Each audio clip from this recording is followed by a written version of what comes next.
Hello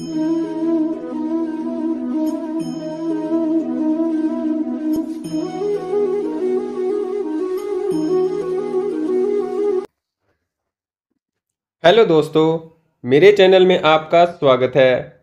और आज की वीडियो में हम एक जन्म कुंडली का विश्लेषण करने वाले हैं जिनकी डेट ऑफ बर्थ है 2 सितंबर 1989 और जो समय है वो 11:55 सुबह के। जो जन्म स्थान है वो कोलकाता पश्चिम बंगाल है। जो इनकी कुंडली बनकर आती है वो वृश्चिक लगन की बनकर आती है, जिसके स्वामी बनते हैं मंगल, जो कि जाकर दसम भाव में बैठे हैं, जो एक श्रेष्ठ स्थिति का निर्माण कुंडली में कर रहे हैं। इसके बाद हम देखते हैं इस कुंडली में जो सबसे योग कारक ग्रह हैं, जैसे कि गुरु हैं और चंद्रमा हैं और सूर्य हैं, मंगल भी हैं, तो ये इसमें सबसे योग कारक ग्रह होते हैं। अगर हम बात सूर्य की करते हैं तो सूर्य दशमेश होकर दसम भाव में बैठे हैं, सर्वश्रेष्ठ स्थिति का निर्माण इस कुंडली में कर रहे हैं।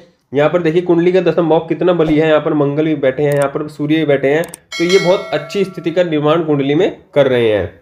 उसके बाद अगर हम गुरु की बात करें तो गुरु पंचमेश होते हैं और द्वितीय होते हैं, मतलब गुरु सर्वाधिक योग कारक ग्रह इस कुंडली में बनेंगे, क्योंकि वो दूसरे और पांचवें भाव के स्वामी बनते हैं। जाकर में 8वें भाव में बैठकर थोड़ा कमजोर हो रहे हैं, क्योंकि शत्रु राशि में भी हैं और 8वें भाव में भी हैं। इनका फायदा होगा कि ये दूसरे भाव को देख रहे हैं, जिस कारण व्यक्ति के जीवन में धन की कमी नहीं होगी। और शनि देव को देख रहे हैं, जो तीसरे और चतुर्थ भाव के स्वामी बनते हैं, जो पराक्रम, मेहनत और सुख सुविधाओं को देने का काम करेंगे और सुख सुविधाओं को देने में और उनकी हेल्प करेंगे, ये यहाँ पर दिखाई देता है।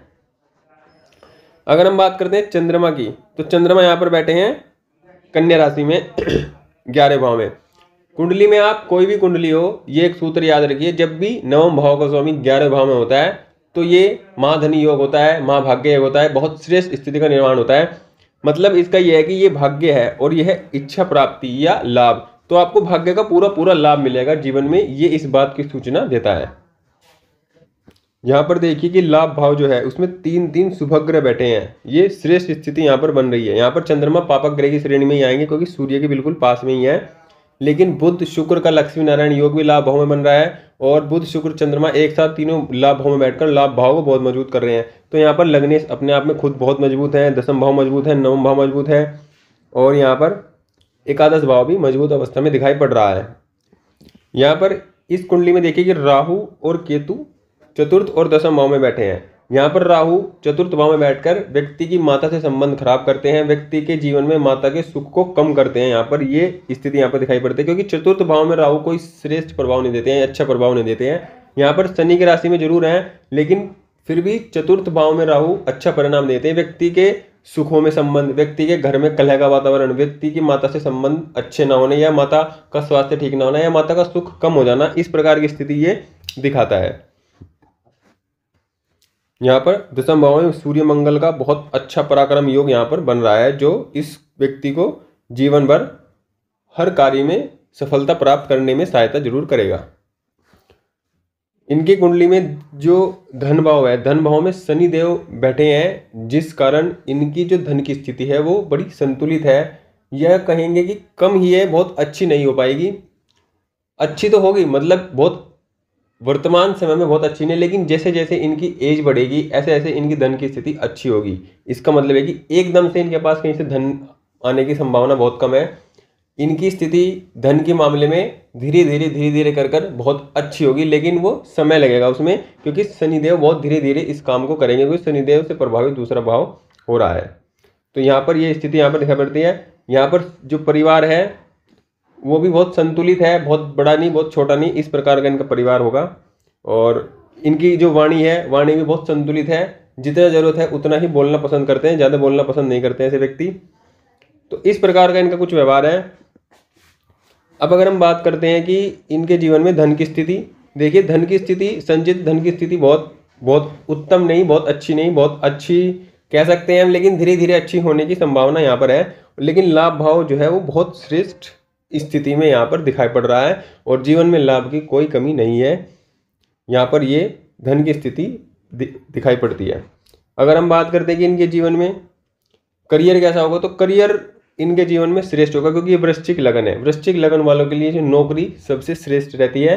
बिजनेस करना इनके लिए बाद की प्रायोरिटी, बाद का काम होता है, लेकिन अगर इनको काम करना है तो पहले इनको नौकरी करनी चाहिए। और विशेषतः इनके मंगल सूर्य एक साथ बैठे हैं, जो कि लग्नेश और दशमेश एक साथ है। सबसे बेहतरीन, सबसे अच्छा कॉम्बिनेशन इस कुंडली में ये बना हुआ है।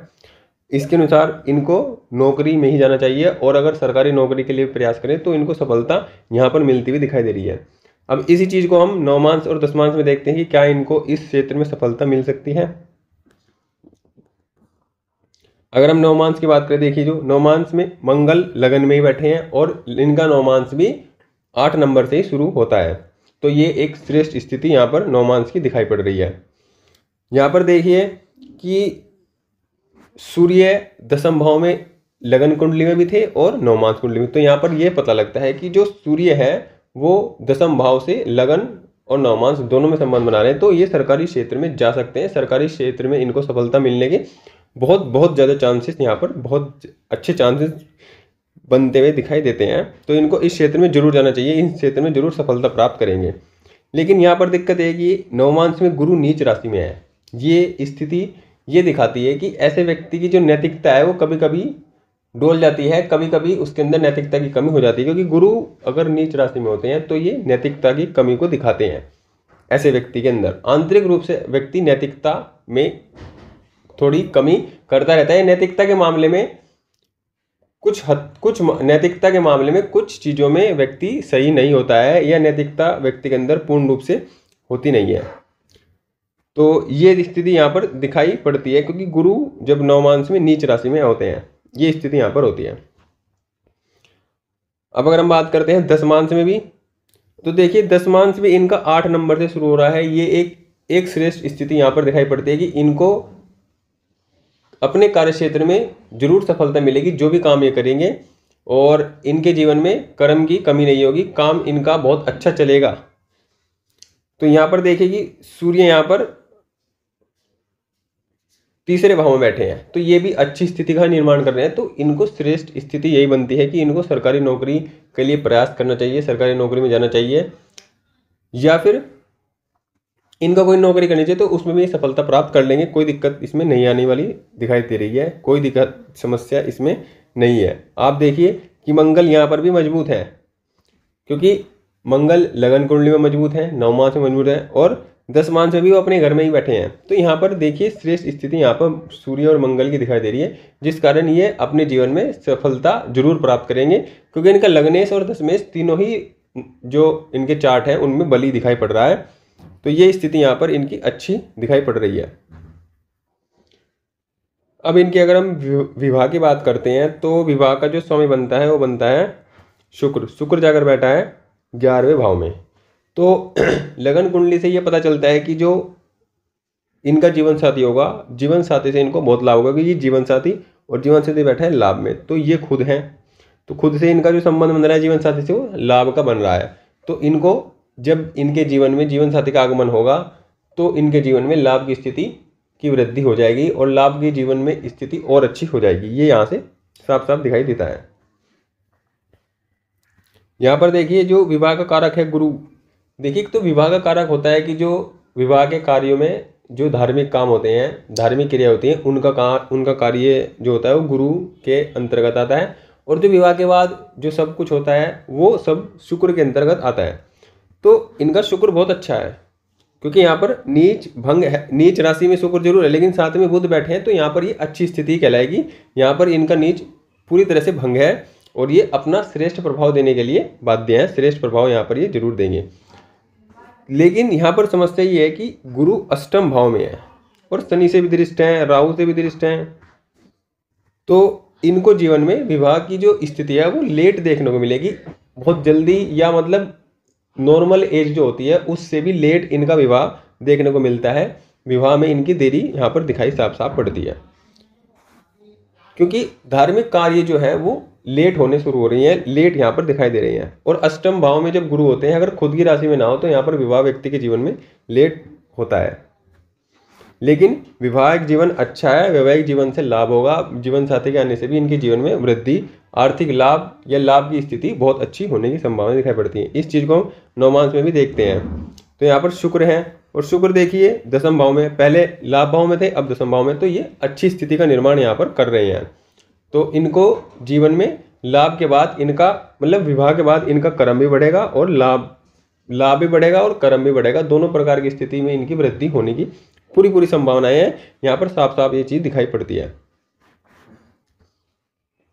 अब हम बात करते हैं कि इनमें कुछ जो इनकी प्रॉब्लम्स हो सकती हैं। प्रॉब्लम जैसे हो सकते हैं जैसे कि ये शनि है और ये राहु है और इन्होंने तीसरे घर को पाप कर्तरी में ले लिया है।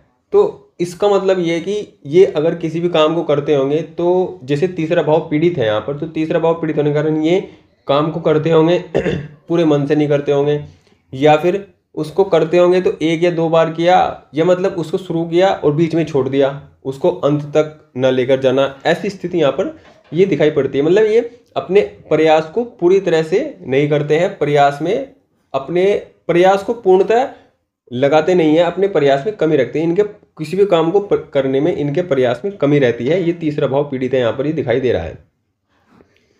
लेकिन यहाँ पर सूर्य मंगल भी मजबूत हैं, लेकिन सूर्य मंगल मजबूत होने से एक अलग पराक्रम का कार्य बनेगा, लेकिन तीसरा भाव मजबूत होने से व्यक्ति अपने कार्य को बीच में छोड़ देता है। ये स्थिति यहाँ पर दिखाई देती है। तो इनको इस चीज़ पर ध्यान देना चाहिए कि अपने किसी भी काम को हाथ मिले तो उसको पूरा करें, चाहे उसमें कितनी भी प्रॉब्लम आए, लेकिन उसको पूरा करें तो इनको 100% सफलता मिले, क्योंकि सूर्य मंगल यहाँ पर ये दिखाई दे रहे हैं कि सफलता इनको देकर ही रहेंगे। तो इनको इस चीज़ पर ध्यान देना चाहिए। यहाँ पर अगर हम इस कुंडली के अकॉर्डिंग बात करते हैं तो इस कुंडली में वर्तमान में इनको राहु की दशा चल रही है। वर्तमान में राहु की दशा चल रही है और राहु में चंद्रमा चल रहे हैं, जो कि इनको 2025 तक रहने वाली है। तो इनकी कुंडली में स्थितियां बहुत श्रेष्ठ हैं। देखिए 10वां भाव मजबूत है, 11वां भाव मजबूत है, लगन मजबूत है, लेकिन इनकी दशा चल रही है राहु की, जो 2025 तक चलेगी। अब इसका मतलब यह है कि इनके इस समय काल में इनको इतनी अधिक समस्याओं या परेशानियों का सामना करना पड़ रहा होगा, बहुत अधिक, क्योंकि राहु यहाँ पर चतुर्थ भाव में बैठकर व्यक्ति के जीवन में बहुत परेशानियां दे रहे होंगे। विशेषकर इन व्यक्ति के खुद की फैमिली से रिलेटेड बहुत अधिक परेशानियां व्यक्ति के जीवन में होंगी। व्यक्ति को कार्य क्षेत्र में भी समस्या होगी, व्यक्ति के विवाह होने में भी समस्या होगी, क्योंकि गुरु को प्रभावित कर रहे हैं। तो यहाँ पर बहुत अधिक समस्याएं राहु इस टाइम दे रहे होंगे, लेकिन इनको घबराने की जरूरत नहीं है। यहाँ पर 2025 तक ही राहु के समय है। 2025 के बाद इनके जीवन में राहु के बाद गुरु की दशा आएगी, जो इस लगन के लिए श्रेष्ठ लाभकारी होगी, क्योंकि ये दूसरे घर के और पंचम के स्वामी बनकर अष्टम में बैठे हैं। अष्टम में बैठकर थोड़ी प्रॉब्लम देंगे, हेल्थ की प्रॉब्लम यहाँ पर दे सकते हैं, हेल्थ से रिलेटेड, लेकिन यहाँ पर धन की स्थिति को अच्छा करेंगे, यहाँ पर इनके वैवाहिक जीवन को अच्छा करेंगे, इनके जीवन में सुचारू रूप से चलाने का काम पूरा यहाँ पर करेंगे। और जैसे जैसे गुरु में मंगल आएंगे, गुरु में सूर्य आएंगे, गुरु में चंद्रमा आएंगे, तो इनके जीवन में और श्रेष्ठ स्थिति यहाँ पर बनती चली जाएंगी। गुरु की दशा आते ही इनके जीवन का जो ग्राफ है वो बहुत ऊपर की ओर चला जाएगा। गुरु के जीवन की दशा इनके लिए श्रेष्ठकर होने वाली है। वर्तमान में इनको राहु परेशान कर रहे होंगे, जरूर कर रहे होंगे, 2025 तक वो परेशान करेंगे। लेकिन इनको जो भी अपना काम करते हैं या जिस भी काम को करना चाहते हैं तो उस काम में लगे रहें, हार मत माने। और इनका एक अच्छा समय 2025 के बाद आने वाला है, जिसमें ये अपने लक्ष्यों को, अपने सपनों को, अपने कार्यों को पूरा करने का प्रयास करेंगे, तो उसमें जरूर सफलता प्राप्त करेंगे। वर्तमान में सफलता प्राप्त करने में इनको बहुत अधिक समस्या आ रही होगी, ये साफ साफ दिखाई देता है। तो इनको गुरु की दशा का इंतजार करना चाहिए, और गुरु की दशा आते ही इनके जीवन की दशा दिशा सब अच्छी होनी शुरू हो जाएगी।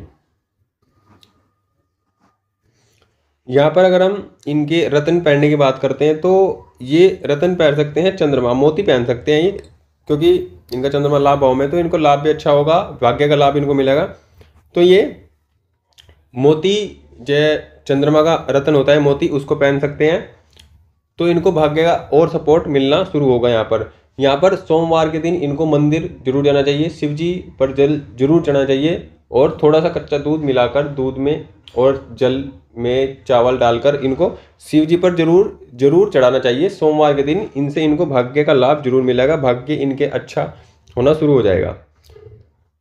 यहाँ पर सूर्य दशम भाव में है, दशम भाव में अच्छे हैं, लेकिन इनको अच्छा परिणाम हमेशा देते रहे इनके लिए, इसलिए इनको सूर्य को जल देना भी जरूर देना चाहिए। सूर्य को नमस्कार करें, सूर्य को प्रणाम करें और सूर्य को जल जरूर दें। इतना काम करने से ही इनके जीवन में मान सम्मान धन की वृद्धि जरूर होगी।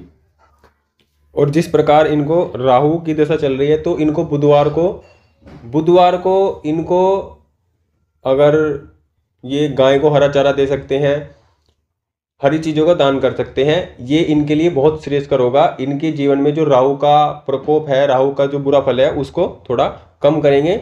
बुधवार के दिन हरी हुई जितनी चीज़ है उनका आप दान कर सकते हैं, जितनी आपकी क्षमता है, जो भी आप दे सकते हैं उनका दान कर सकते हैं, ये आपके लिए श्रेष्ठ होगा। इतना ही आप करके आप अपने जीवन को बेहतर बना सकते हैं और आप अपनी गुरु की दशा का इंतजार करिए, तो आपके जीवन में और बेहतर हो जाएगा और अच्छा हो जाएगा। बाकी आप और भी जो कोई इस वीडियो को देख रहा है और इनको जो सलाह देना चाहे वो दे सकता है। Thank you. और वीडियो अच्छी लगे तो प्लीज़ वीडियो को लाइक करें, चैनल को सब्सक्राइब जरूर करें। Thank you.